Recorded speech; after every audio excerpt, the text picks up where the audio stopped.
You're listening to the Fitness Matters podcast with Paula B, and this is episode number 266. The Paula B Book Club reads The Wisdom of Your Body. Welcome to the Fitness Matters podcast, where every week we talk about the fitness matters that matter to you. I'm Paula B, YouTuber, certified life and weight loss coach, soon-to-be author, and your best middle-aged fitness friend. Are you ready to talk about the fitness mindset that matters to you? Me too. Let's go. Hello, my friends. I'm so glad to be here with you today. Welcome to today's episode, which is the last of its kind for the year 2022. And we're winding down this year, which means that next week is truly the last of its kind. But this week I have something special for you. This is a replay of the Paula B Wellness Over 50 Book Club in partnership with Chirp Audiobooks, talking about the book, The Wisdom of Your Body by Hillary McBride. This was a super fun and, dare I say it, feisty conversation about a very interesting book. Now, for my friends who don't know, Chirp is an audiobook retailer that offers all kinds of books for steep limited time discounts. And this particular book was a different kind of self-help book than the kinds that we have read before, and I really enjoyed the great conversation that I had with my friends. So listen and enjoy the replay, and I will see you guys later. All right, you guys. Hello. Welcome to the book club. I am very excited, as I always am. I told you my podcast voice was coming. I'm very excited, as I always am, to have a conversation with you about a book that we have all at least partially read. Apparently, I'm reading the chat. Some of us didn't quite finish it. I was actually just telling the audience before I started the podcast that I just finished the book this morning, about 2 hours ago. So I'm grateful for that, because I had a little bit of time to kind of process it before just, turning it off and then coming and talking about it. I do find that a little bit of processing time does help me. We read The Wisdom of the Body or Your Body? The Wisdom of Your Body by Hillary McBride. And I would like to start this conversation by reminding everybody that I don't read these books before I put them out as a book club book. There has been one book in all of the however many of them we have read at this point that I read beforehand and actually recommended. And that was the very first one. That was The Menopause Manifesto by Dr. Jen Gunter.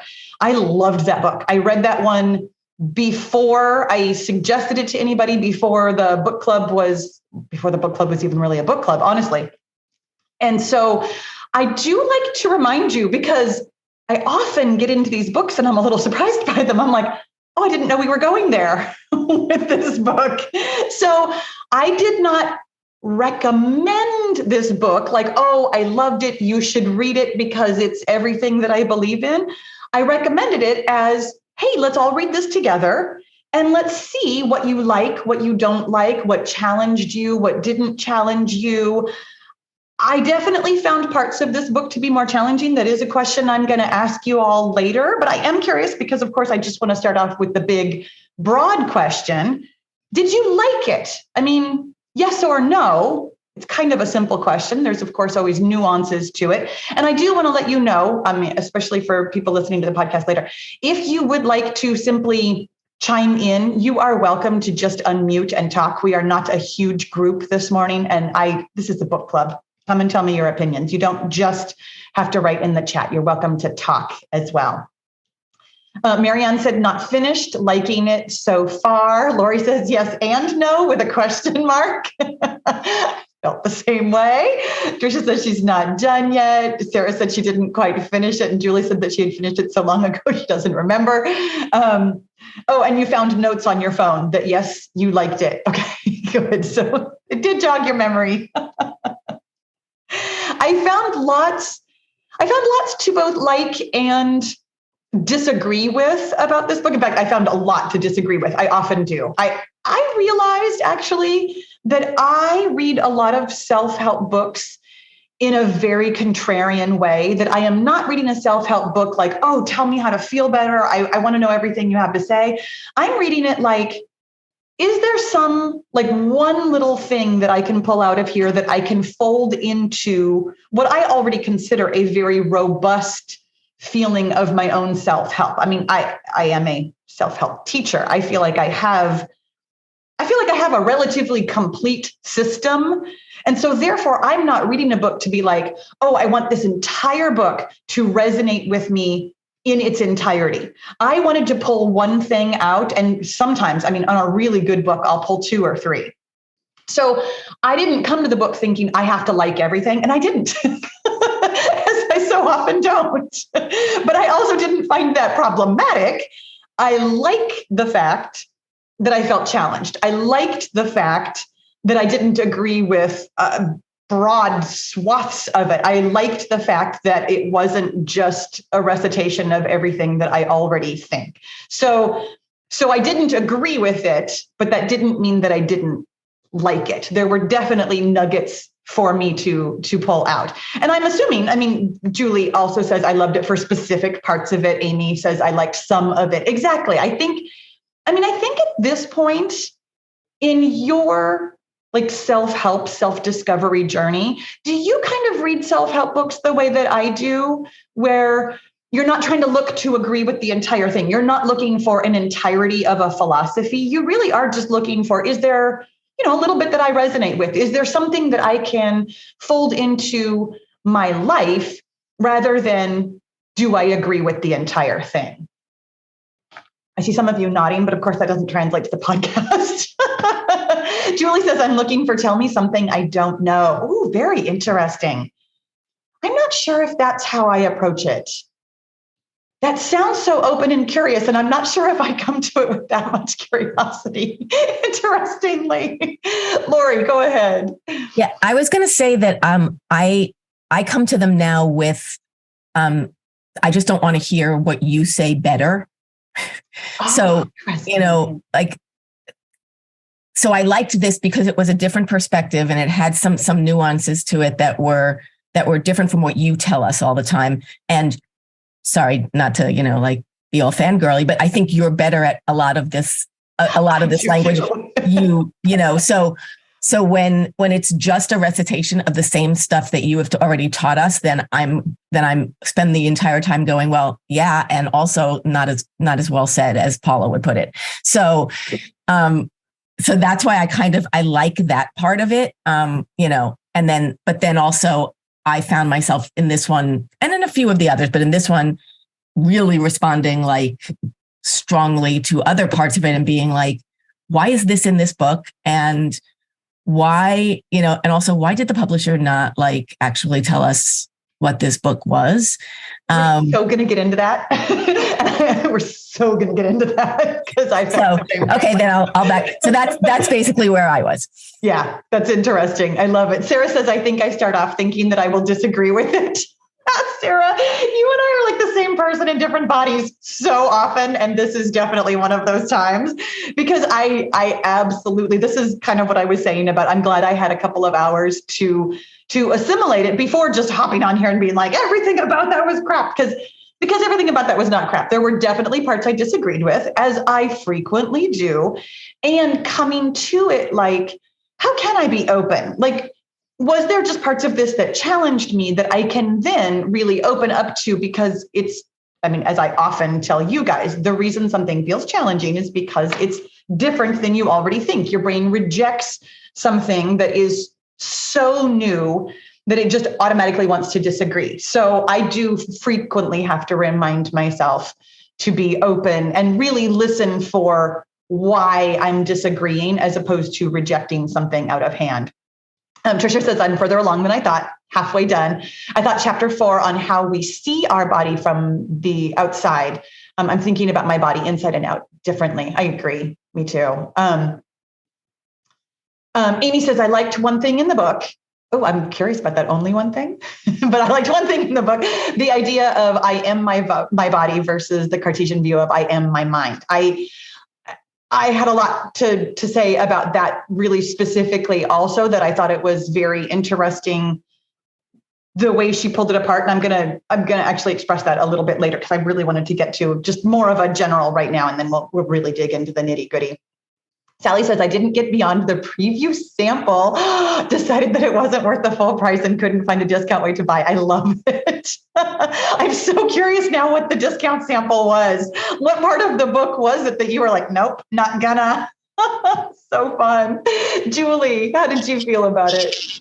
I actually liked quite a bit of it, but it wasn't like her in general, but I liked the fact that she broke it into different categories like embodied and disembodied. I like that kind of concept. Mm-hmm. I really liked her description of each feeling, because it was more of I want to say a positive, or why do our bodies use anger, for example? Mm-hmm. There's a biological reason for it.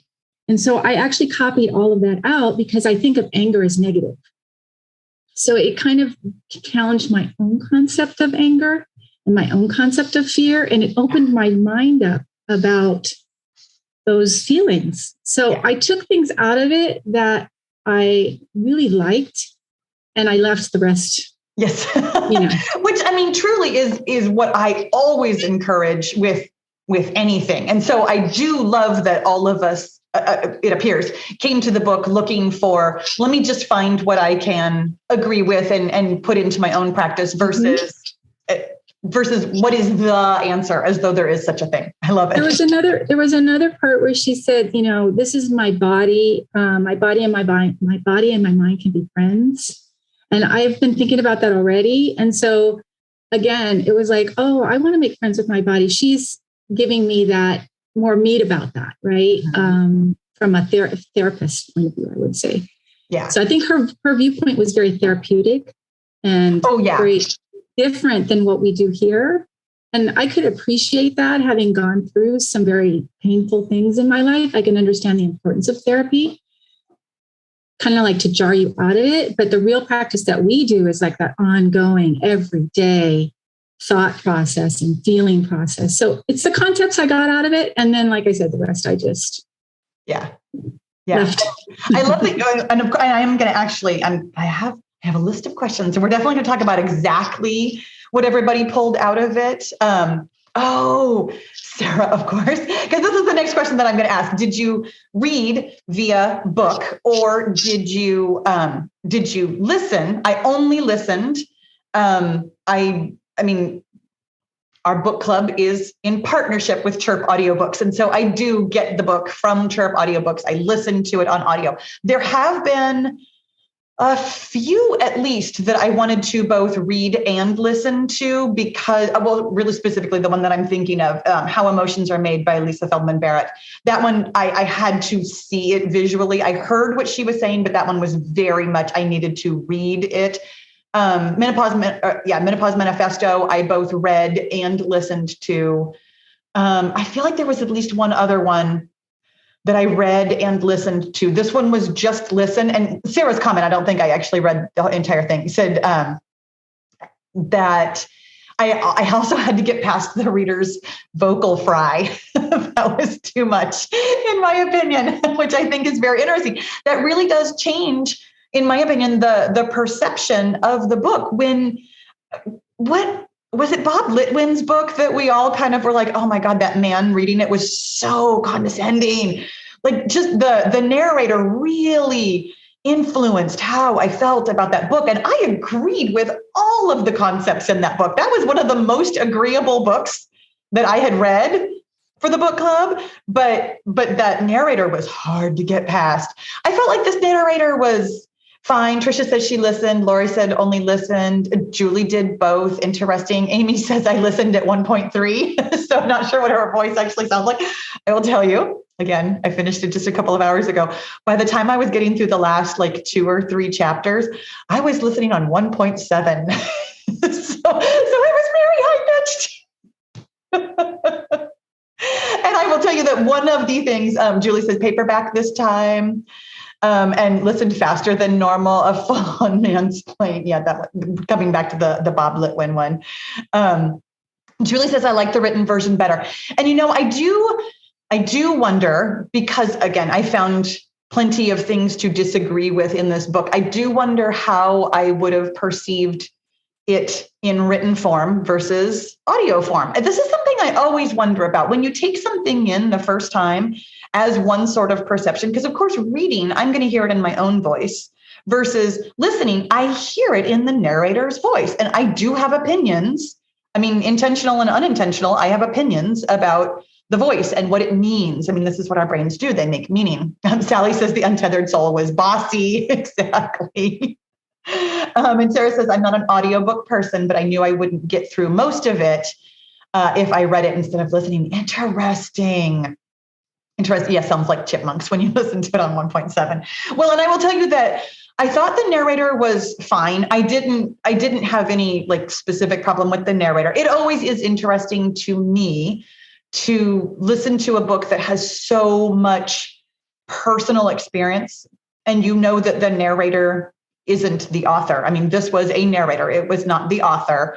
And I find that sometimes a little bit disconcerting. This one also, I will tell you that the only problem that I had with the narrator on this one was when she tried to make different voices when she was doing a direct quote from like friends or other people. And I didn't care for that. It sounded so odd to me that it took me way out of the listening experience. And I was just like, please just read in your normal voice. That's cringy. Exactly. That was pretty much how I felt about it too, especially, I mean, not especially.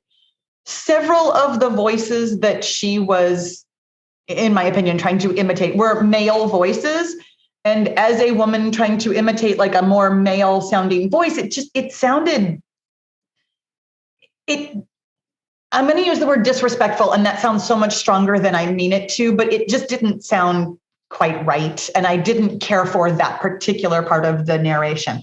I found the rest of it to be completely fine. I didn't think that, what was the book where the woman was definitely trying to be overly soothing with her reading voice? I cannot remember which one it was. There was one though, that I was just like, can you just read? Can you just read in like a voice?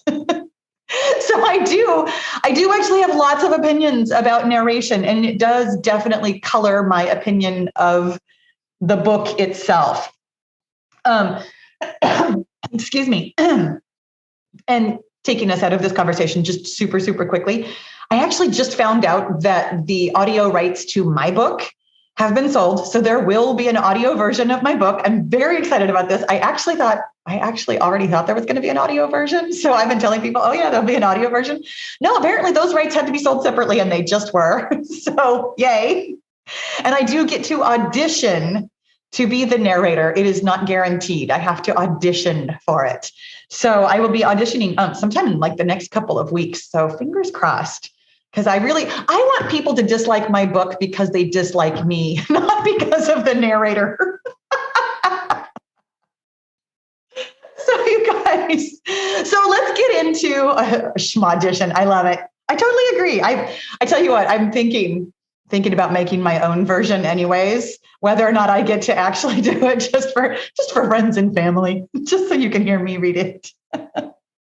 But here's what I would consider another like big picture question about the wisdom of your body. Did you find the book to be helpful, like overall, like aside from whether or not you liked it or didn't like it, it being a self-help book, its intention is to be helpful to you. And I'm wondering, again, aside from did you like it or not like it, did you find it to be helpful? And if so, how exactly, if you don't mind sharing?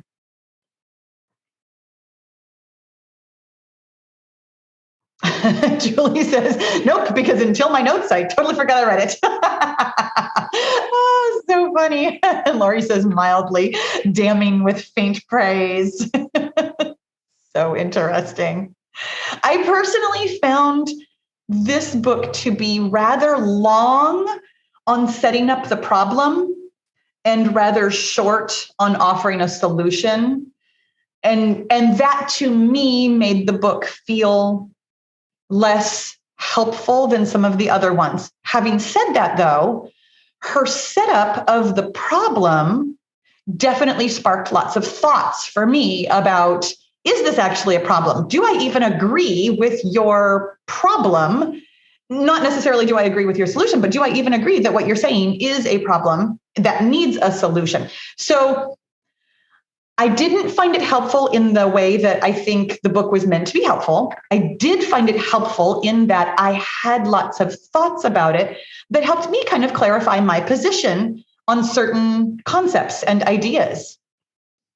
Amy says, I didn't find it offered anything new and was too philosophical. I kind of agree with that also, that there was, again, a lot of like, here's the problem, and just kind of leaving it to you like, yes, here's the problem. So therefore it was sort of philosophical in that it was just a consideration of what is. And Sarah, says, I thought some parts were validating about dealing with how feelings feel in the body. Totally agree with that one. Sally says, I am here hoping to hear the helpful or new bits. I love it. Well, I tell you what, Sally, I don't know that you're going to get that from me. I'm hoping somebody else has something to say about what was very helpful about it. I did not find any of her practical solutions to be solutions. Really specific. Okay, really specifically here, let me tell you what I found to be the thing that I disagreed with about this book. I came to this book, I guess, assuming, I assumed because of my own perspective that what she was going to say was that the problem is that we subjugate our bodies to our brains. And her perceived solution is basically to subjugate the brain to the body, i.e., do things to feel better. I think y'all know, if you have ever heard me talk, that is not how things go. So therefore, I disagreed with essentially her entire premise. I came to the book hoping for something a little bit more like what I talk about, which is to say that your brain and your body function together. They're supposed to function together, and that the solution is to not subjugate one to the other in either way, that them working together is the most holistic solution. The specific, I think it was either the description or possibly even the subtitle of the book was something about holistic.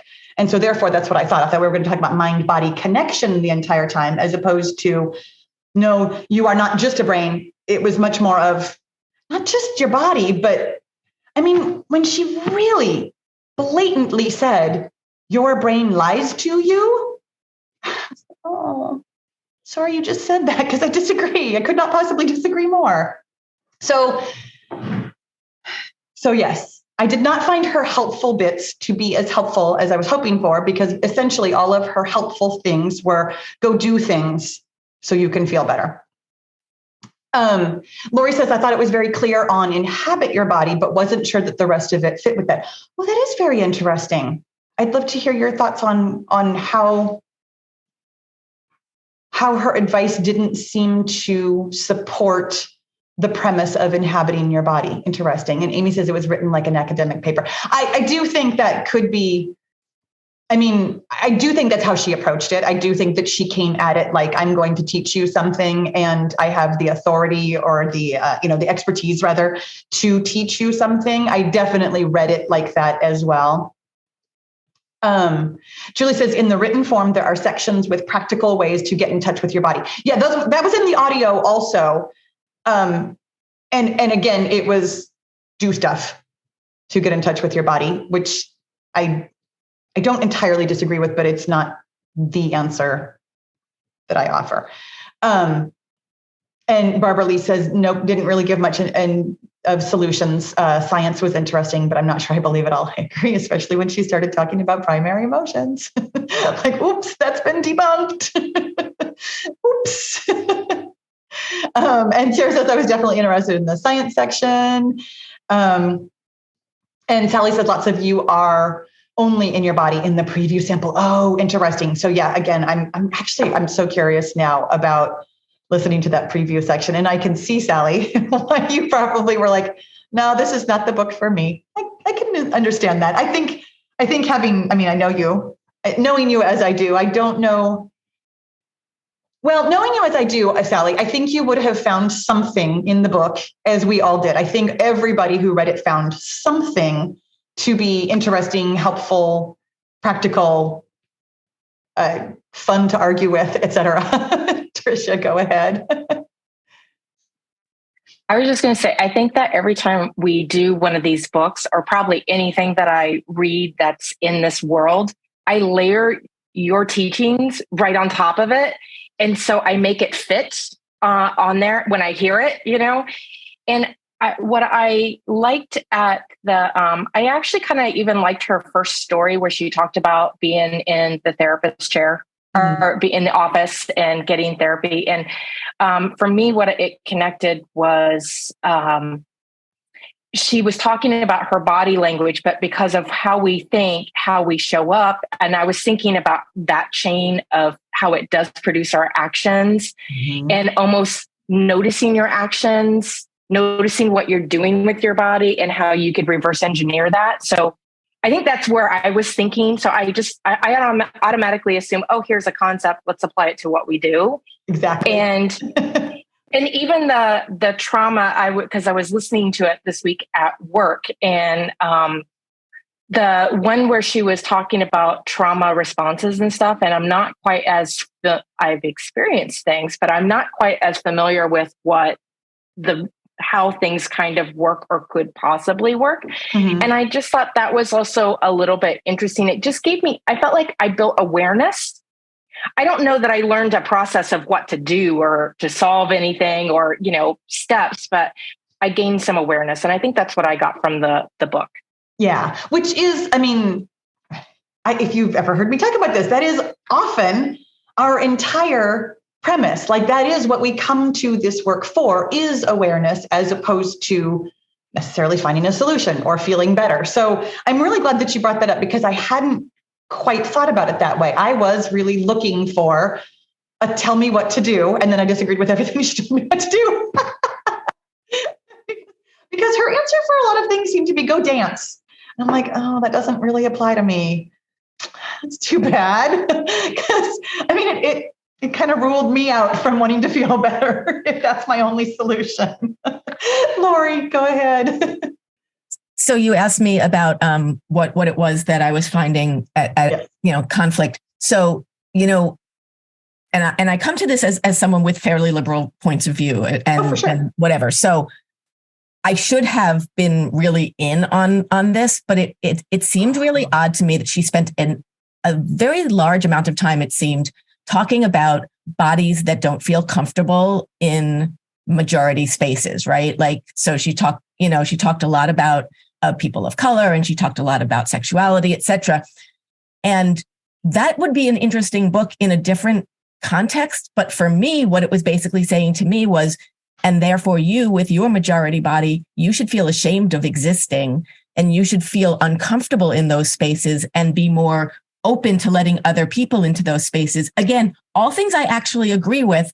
But in this book, it basically was saying to me, don't be ashamed of your body. Don't be ashamed of who you are, except you should totally be ashamed of who you are, and you need to step back and away.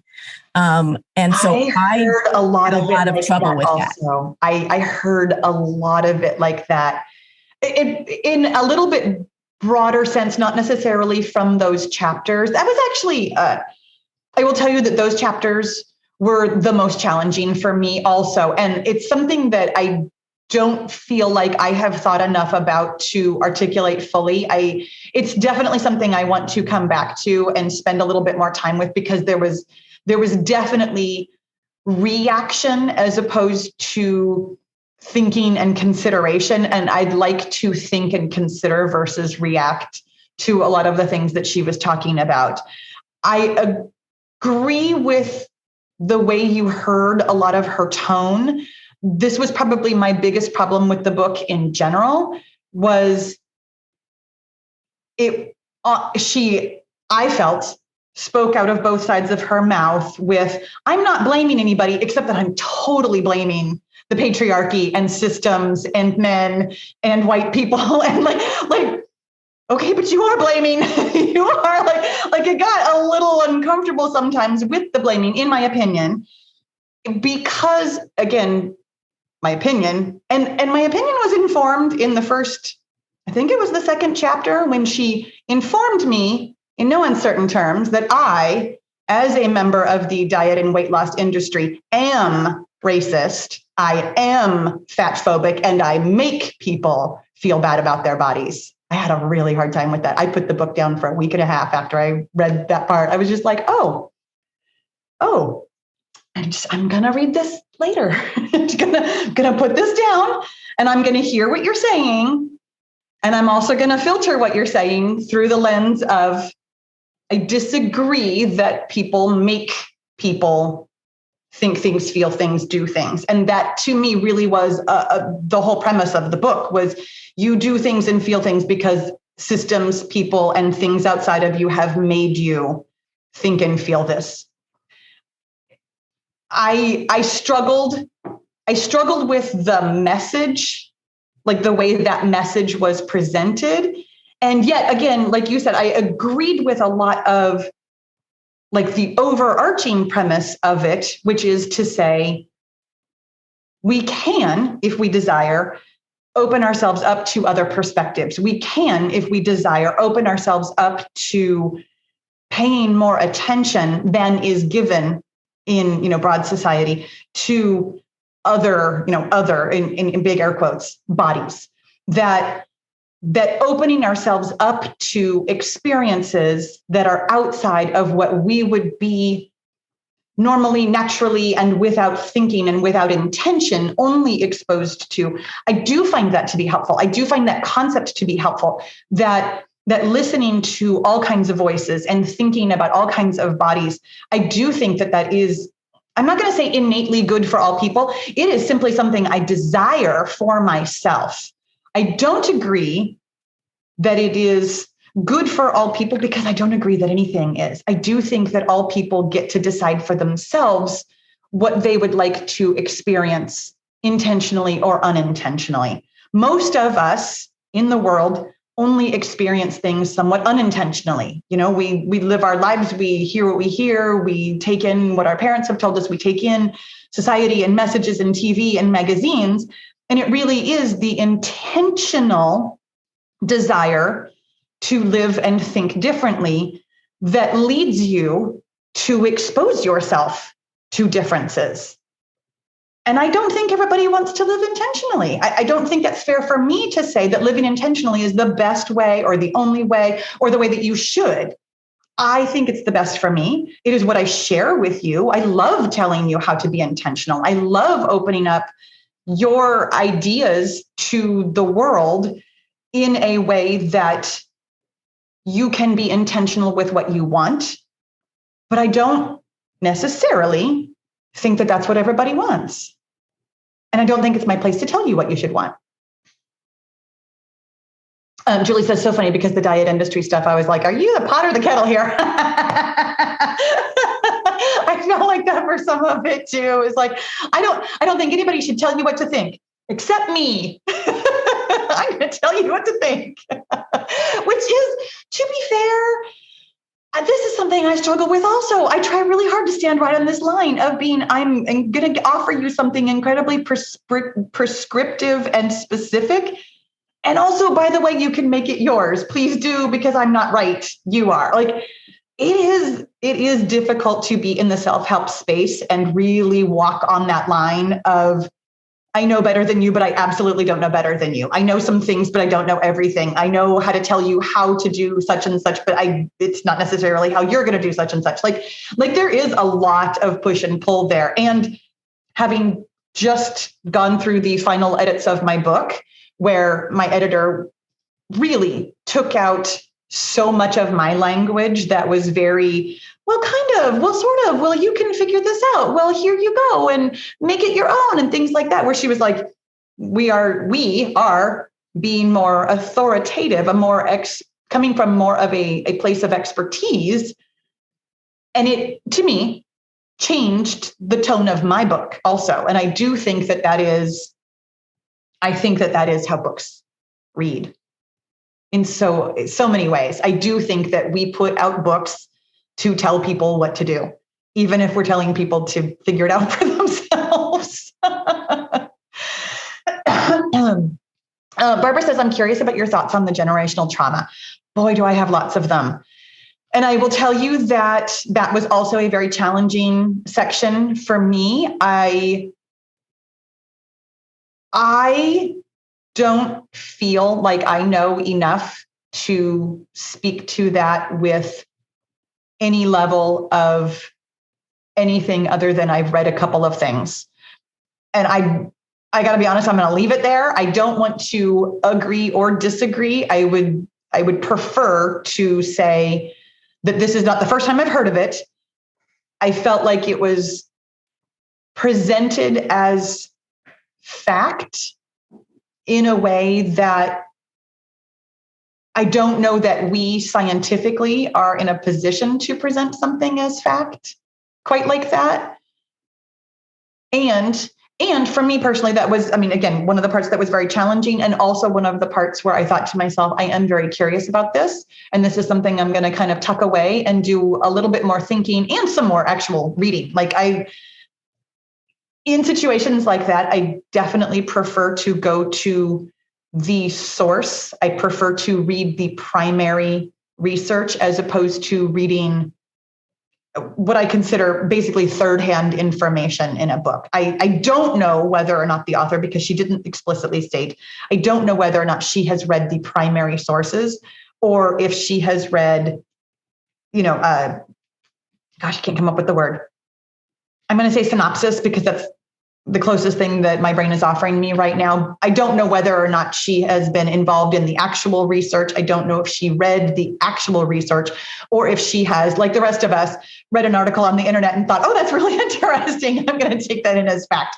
So Amy says there is some decent science supporting the idea of generational trauma. I think it is useful to people in how you can use it to inform what you choose to do with what you have in the present. And I do think that is the way I am taking it in for myself right now. This is interesting. I don't know if it's like truth, fact, hard, carved in stone kind of a thing, but it is interesting as a concept and worthy, therefore, of consideration, if not turning, all of the things that I say towards this direction. Julie, go ahead.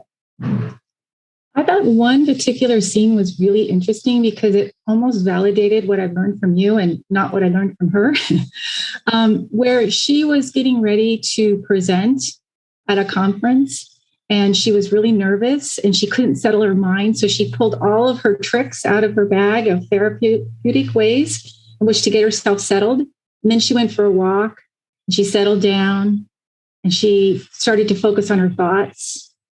And then she came to what was really happening for her. Yes. And then she settled with the calm Hillary and the fearful Hillary, that the calm Hillary would help the fearful Hillary along the way.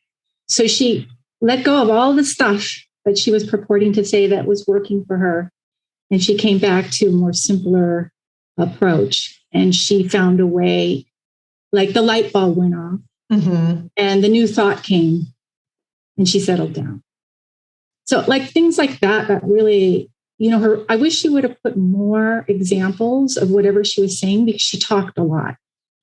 Oh, that's interesting. I felt like there was a lot of examples. Do you have an example where you would have liked an example? Well, I think that she started to talk about anorexia at the beginning, and then she really didn't have other examples except for herself. Because that's where I thought she was going. I thought she was going to really focus a little bit more on what I thought her topic was going to be, which is how people deal with really difficult body image issues. And she kept saying at the beginning, I thought, I'm going to give you these examples and then I'm going to break it down for you. And I didn't see it. It was kind of like intermittent. She really I felt she just wanted to talk most of the way through. She was very intellectual. Agreed. So that part didn't appeal to me, but I did like that one concept. And it really did resonate with what I was learning here. But I didn't get it because of the book. I got it because of what I've learned here. So that was Which is funny because I read that example, and it's funny because I read that example too, and I heard it the way you heard it, like, oh, finally you're listening to your thoughts. Hello. Yeah. But in my opinion, she really attributed her calming down to the walk, and that the walk was what helped her come up with those thoughts. Again, I think the walk helped her. I think the walk helped her get out of the way. Really, that was all it did, right? You read it much more generously than I did. I mean, I in other words, her opinion I didn't agree with. I just saw the process that she went through that reminded me more of you, not what she said about it. Yeah. Which, again, to that point, I do think it's really interesting that in that one specific example, she had the seeds to be like, hey, look at how our brains and bodies can work together. And yet, again, in my opinion, the entire premise of the book was do stuff to feel better. Because, I mean, that's what she was saying, walk or, shake your sillies out or do this or go dance wildly. And like, she keeps offering all the tricks and tools of things to do. And then, like you said, in that one example, as it come to find out, it's your thoughts that actually help. I thought that was really interesting. And I do think that that brought up a point, and now I can't remember what it was. I was going to ask a question based on your question. I'll come back to it. Maybe it'll come back to me. Julie says, I'm glad I read it after working on mindset for over a year, not as a newbie. I could take what I wanted and leave the rest. I think that's true for any book that you read. Like the first book that you read in self-help, it can absolutely be like the thing that leads you into other things, or it can lead you to think that there is only like one answer. I do think, because I remember reading self-help books when I was a kid. Do you remember like the early 80s, like What Color Is Your Parachute, which wasn't necessarily self-help. That was like a how to find a job sort of a book, but it was definitely like feeling to yourself, get some self-awareness so that you don't just keep having jobs that you hate. I would have been like 10 when I read this book. It didn't apply to me at all, but I do remember reading it because I'm pretty sure my mom was reading it. Because early 80s, that would have been like right after my parents were divorced. So she read, oh my God, Robert Schuller, was that his name? I feel like he was maybe a pastor, or I think it's Reverend Robert Schuller. Turn Your Scars into Stars. Is that actually a thing? I was so young. I feel like I'm making some of this up. Do you ever do that sometimes where you're like, was that actually a memory, or was that something I kind of made up? I feel like there's a book with some sort of a title like Turn Your Scars into Stars that was a very affirmation-y, everything bad can be good. And I don't disagree with it now, but also at the time I was young and impressionable. And I remember reading those kinds of books when I was young and just thinking that they were absolute crap. And I remember the first time I read a book, Hurts into Halos. Is that really a thing? Oh, for reals? So funny. Excuse me. I remember reading those, and even as a child being like, I don't understand. This doesn't make any sense to me at all. But I do think that there is a bit of progression where your exposure to ideas finally gets you to a place where you can hear something for the first time. And then after that amount of exposure, you can formulate your own stuff, your own ideas, your own concepts, and then you can continue to read and pull in, like we talked about, one little thread at a time, as opposed to thinking that any one book has all of the answers. And Sally says, yes, Turn Your Scars into Stars by Robert Schuller. So funny. I don't really recommend that one. I mean, I'm sure it's got at least one good concept that you could pull out of it. It's also a song. So fascinating. I love it. And he legit wrote Hurts into Halos too. He was one of the OGs of the self-help movement for sure. I mean, because this would have been like early 80s. This was long before, anybody who's like super famous now. So interesting. I mean, you guys, these concepts have been around forever, essentially. And this is not what I was going to say. Patricia says, so do you think the walking is a form of doing to find your thoughts? I think that anything can be a form of doing to find your thoughts if you treat it that way. I think that 99.99% of the time, solutions are offered that you do so you can feel. Like, if you look at any advertising, just so you know, I've been thinking about this a lot lately. I read ads, I watch ads, I listen to ads. Every single one of them offers you, do this thing to feel this way. All of them. Advertisers want you to feel a certain way, and they're telling you that if you do this thing, for example, purchase this product, have this thing, do something, you will feel something. And I think it's really interesting when we, all of us, because our language reflects this, attribute feeling to the doing. In the way that I mean, I'm glad that Julie heard it differently, because when I was reading or listening to the book, I really heard her essentially say, I went for the walk and that's why I feel better. As it happens, when she went for the walk is when she found her thoughts, but she wasn't trying to. It was unintentional that she found the thoughts that felt better. And in my opinion, she attributed the feeling better to the walk as opposed to the thoughts.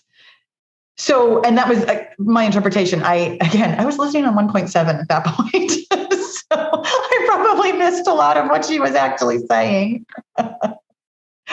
Lori says, you mean skipping the find your thoughts part? Yes, if only we could. But however, that is, and was she saying to just get out of your head some? And that's such an interesting, I find that phrase to be so interesting, because this is advice that so many people offer us. Oh, just get out of your head for a while. And the truth of it is that being, first of all, you can't get out of your head. But second of all, that being in your head in a way where you are not believing your thoughts or judging your thoughts or thinking that your thoughts are a problem, that is the way to, I mean, first of all, it's the way to self-awareness, which is eventually the path to feeling better and solving your problems. It is my assertion that self-awareness is the answer. It is the answer to any question you might have. How do I fix this? How do I do that? How do I feel better? The answer is self-awareness. Be aware of what you are thinking, rather than simply believing and reacting to what you are thinking. Sally says, nope, get deeper in your head. Yes, that is the solution. I love it. I've spoken much more eloquently than mine. Julie, go ahead. So I kind of took the walk. I remember this bit because obviously I'm coloring it with my experience, that sort of thing. But I equated it kind of more like that she was completely unaware that, like, I saw it as like a stimming kind of thing. Like, I know my son has to do certain things before he can even think. Mm-hmm. And so or hear his thoughts. So for me, that's the way I colored that. And I was like, oh, okay, well, that's her way of journaling. You know, the same way that I sit down, I grab my pen, she's walking. And so that's the way I colored it with my experience, and kind of that's how I filled in that gap. And that is really interesting. And I do think that the idea of doing something, let's say first, to prime yourself to be able to hear the thoughts is not entirely unwarranted. I mean, especially what you're just saying in your experience with your son. Whereas you and I might only take that quick second of, I'm grabbing my journal. Like, as soon as I have my journal and my pen in hand, I have done something and my brain is primed to be able to listen to my thoughts. For me, that is so instantaneous that I think my thoughts are available to me all the time, and it is not necessarily true. And that's actually a really, really interesting and important point that the doing is not inextricable from the thinking.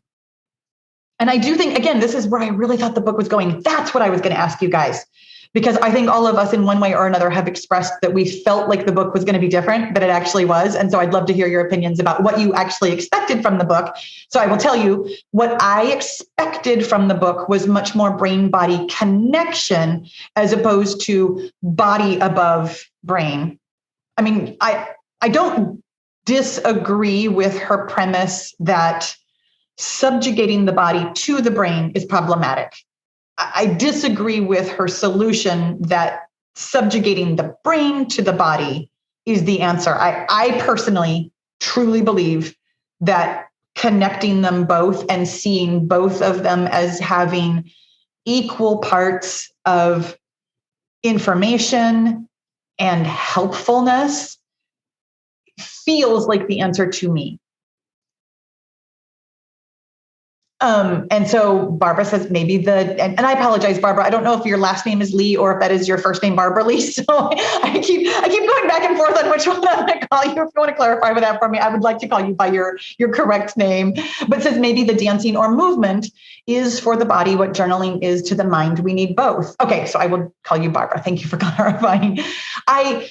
This is very interesting to consider this idea that the body and the brain work together in this way, that priming the brain with the body also primes the body with the brain. I mean, I have thought about this concept before, that there is no original thought.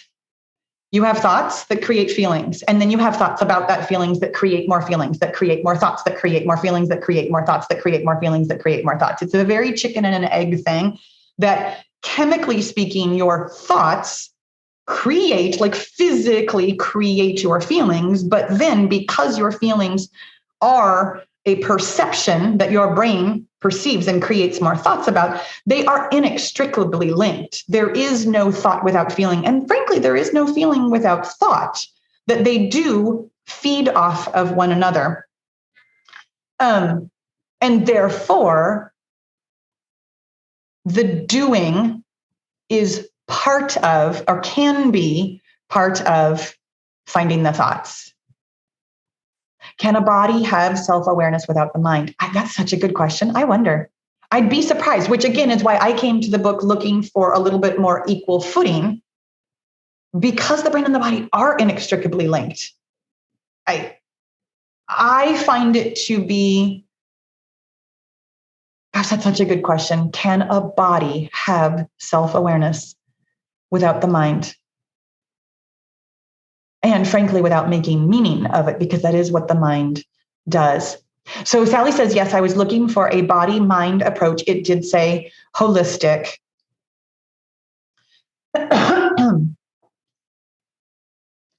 So coming back to that question, because I do feel like I went off in another direction right after I asked the question.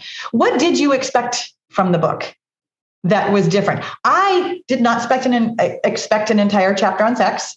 It didn't occur to me that was going to be I don't know why. Obviously, that has everything to do with the brain-body connection. Of course it does. For whatever reason, I was just like, oh, we're going here. Okay, interesting. This is fascinating. All right. I didn't.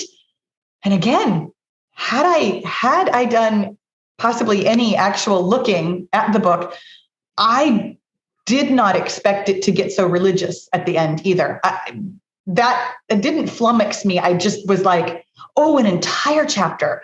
Oh, we're really talking about, okay. Didn't expect that to be a part of the conversation. A sex chapter, maybe I should have bought it. Exactly, Sally. And Lori says, if I paid attention to who the publisher was. Lori, exactly what I thought later. I was like, oh, if I had looked at this literally at all, I would have understood from the get-go that this was intended to be a religious book. It was published by Christian Publishing. I mean, it's literally the title of the publisher or the name of the publishing house. So had I understood that, I would have had a different expectation of the book. Sarah says I was really surprised by the religion chapter.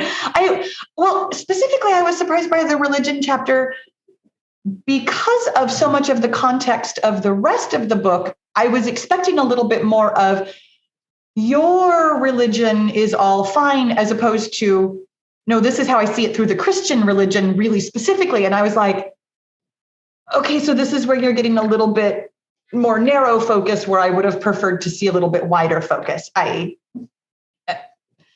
Amy says, I was also surprised and kind of not so engaged at that point. Oh, yes, I was definitely listening on 1.7 at that point too, because that was the last chapter, second to the last chapter. It was very, very near the end. I'm pointing to my treadmill because I was walking on my treadmill this morning at 4:00 when I was listening to that chapter and thought it was really interesting. And Lori says, I skipped the entire chapter. So fascinating. So I'm always curious about this. When you skip a chapter, do you worry that you've missed like the thing that was going to make the most sense to you in the book? No? Not at that point in the book. Like by then, like if it was chapter 2, then I would have probably gritted my teeth and listened through it. Yeah. But, and she was like, if I had read her bio in advance and like she's the head of she's part of a podcast that's about religion. I mean, I would have known, I didn't look at the name of the publisher before I bought the book. And then I was like, oh, yeah.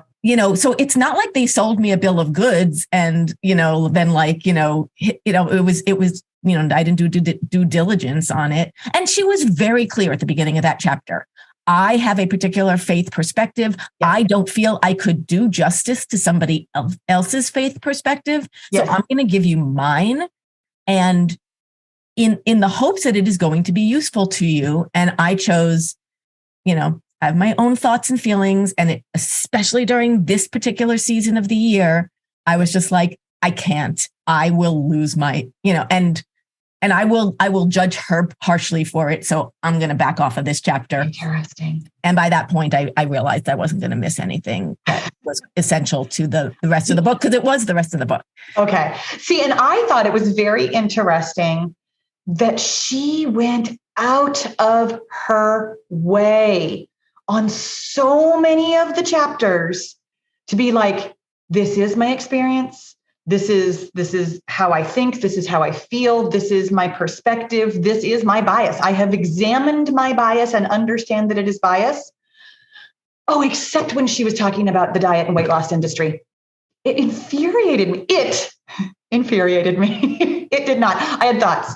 I had so many thoughts about her very, very, very, very clear bias that she didn't see, because she truly feels that the diet and weight loss industry is responsible for her eating disorder. And I thought that was really fascinating that she was so self-aware in other perspectives. Like when she talked about ableism and when she talked about, other bodies, I thought it was very clear that she really recognized her bias. Like you said, with the religion chapter, she really recognized her bias. She clearly stated, this is how I think, this is how I feel.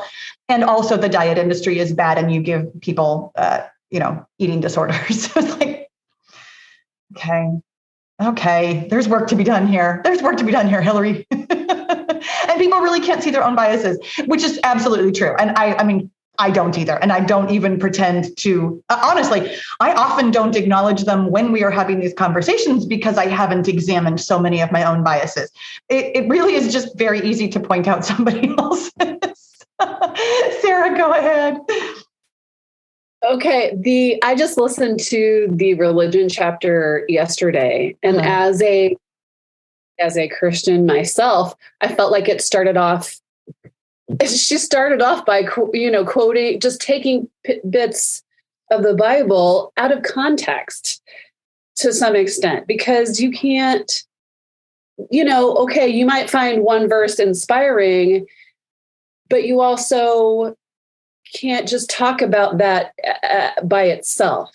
Some of the things that she said about those verses were just sort of taken out of context. Like, Sorry, I'm not very good at quoting the Bible by any means, but so that bothered me at the beginning of it. And then she kind of came around to some stuff and explaining that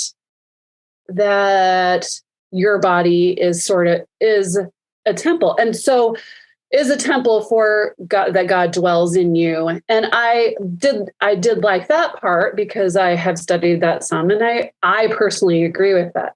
But overall, I felt like a lot of you did, like, why was this in here probably? And I could totally see why, if you are a different religion, if you are not religious at all, why you would be like, what just happened here? Yeah.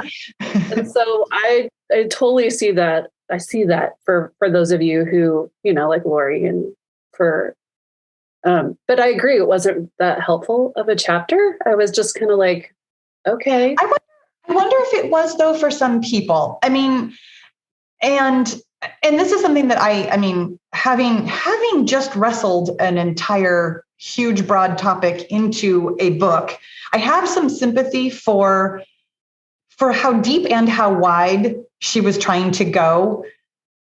I feel like she had a point to make, and she wanted to make it in a lot of categories. Like, she wanted to say your body is good, and your body is good whether it is able or disabled. Your body is good if it is whatever color it is. Your body is good if you have religion or don't have religion. Your body is good if you eat or don't eat. I felt like her point was one thing, and then she applied that across a lot of different topics. And that wasn't what I was expecting. I wasn't expecting it to be applied across so many topics, which is why several of the chapters seemed very surprising to me. And I do think that that's a fair thing to maybe argue with in almost any self-help book. I mean, when you have a concept that is, let's just call it universal, a somewhat universal, we all have thoughts. I mean, I could apply that anywhere. You could apply that to a billion topics. And there is definitely a desire, I think, on the part of publishers, and maybe even on the part of readers, to broaden rather than deepen. Because I do think that any one of the chapters probably could have been deepened, probably could have been an entire book in and of themselves, and maybe would have been, let's call it, a harder sell to have gone so deep into one thing, and or would have become even more of a textbook at that point. I mean, I do think that in general, self-help readers are looking for something a little bit accessible, a little bit easy. It's an interesting idea to come at from the lens of what publishers are looking for and what most readers are going to be looking for, as opposed to a very niche topic that really dives in. And Barbara says, yeah, she did pick and choose to meet her narrative. Specifically with the Bible quotes. Yes. I do think that, I mean, that was A, the point she was making, and B, she was making the point by doing it herself, which I always find so amusing. Like, do you see that that's a little bit ironic? That you're kind of complaining that people pick and choose to promote their narrative, and then you are also doing the same thing. So fun. Lori says a self-help book needs to speak to people who have never met the author before and know nothing about their point of view, and yet the author wants to go deep to make a full argument. Yeah, it is really, it's an interesting conundrum when writing a book to figure out exactly who your audience is and what they want to and need to hear, what you think they need to hear, because people don't need to hear anything except what they want to hear. Amy says, I did like the story of the Good Samaritan who helped her in the accident. I found that whole, just the story in general, to be really fascinating. And Sally says, older self-help seems deeper than much of the newer books, which are more like soundbite issues and probably just attention. Speaking of attention span issues, me not being able to come up with the word attention span. Attention span issues. And that is really interesting. I tell you what, I do not have another book for us. I wanted to wrap this up because we've been here for an hour. I do not actually have another book so far for the book club, and I will keep you apprised of such a thing if, when, and how it comes about. But I tell you what, for my own edification, I think I'm going to go back and read that Robert Schuller book. In part, just to corroborate what Sally is saying, I am very curious about self-help from the 80s versus self-help from the 2020s. I do think that would be an interesting, like, educational point to see maybe even just a little bit of the evolution of self-help and or just how different a book written that long ago might read today, whether or not it still feels relevant. I think that's absolutely fascinating. I love it. And Sarah says overall the book was fine, but I'm not sure if it was very helpful for me personally. Isn't that funny that's almost exactly how I would describe it too. It was fine. I don't know if it really helped me so much, but obviously I felt like this was a great, interesting conversation. This is the thing that I love about book club far more than the books themselves. I really love hearing your perspectives, and I love having an insight into, we all had, the same experience, quote unquote, by reading the same book, and such different perspectives from just how we read it, how we heard it, how we assimilated it into our own lives. And Sally says, thank you, ladies. I don't feel like I'm missed out on that mine. Of course not, because you got the best part, the actual book club conversation. This is exactly what I'm saying. For me, it's never really about the book. It's always about being here and having the conversation with you guys that makes it feel very meaningful and interesting and powerful for me. I love hearing your perspectives on the books that we read together. So you guys, thank you. Thank you so much. I'm so glad you were here today. Have a wonderful rest of your day. If you're getting a lot out of the Fitness Matters podcast and you're ready to take it to the next level, you're going to love the Get Your Goal Coaching and Accountability group. We take all the theory and knowledge here on the podcast and actually apply it in real life on your real weight loss and fitness goals. It's hands-on, it's fun, and it works.